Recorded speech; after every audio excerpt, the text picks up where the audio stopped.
Copenhagen Fashion Summit.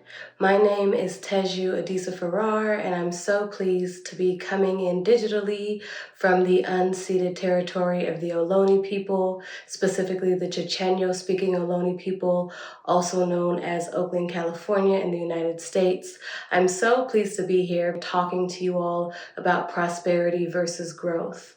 Now, when we think of growth, the mainstream economy thinks of it as something that is linear and always curved upwards, about limitless growth and scaling. But when we think about prosperity, we think about thriving, resilience, sustainability. And so when we're thinking about collective prosperity in the fashion industry, we should be thinking about how we can make it more sustainable and equitable at every level of the supply chain. Plants grow, but they don't scale and they don't use more resources than they need to grow. And if they do, they're considered invasive species. So if we think about the fashion supply chain as a circle rather than a line, the current industry is take, make, waste.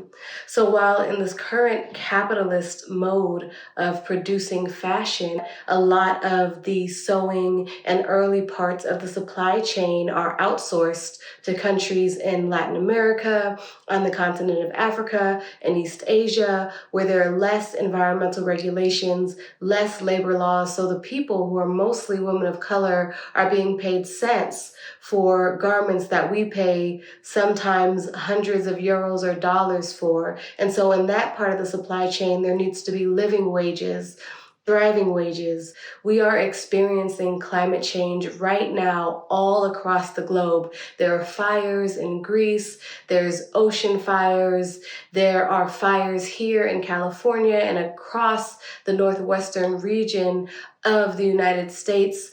And the fashion industry contributes so much to the carbon emissions that warm the globe, that create these disruptive and dangerous and violent climate conditions that currently impact people in the global south the most. So as we're thinking about a sustainable fashion industry, we need to think about agricultural practices and garment creation practices that draw down carbon emissions from the atmosphere, that recycle our clothing back into the earth, and that ultimately can be part of a circular economy where communities, bioregions, ecosystems, and designers are all thriving without creating any exploitation or violence. So I hope that as you all continue to hear about prosperity versus growth and understand that circular economies are a way for prosperity to be held by all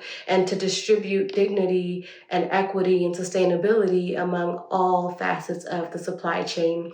So I encourage you all to think more and learn more about circular economies and circular sustainable fiber systems. And I encourage you all to think about how you can use climate beneficial practices, reuse, recycle, consume less in our global struggle to create a more sustainable, healthy, and equitable fashion system.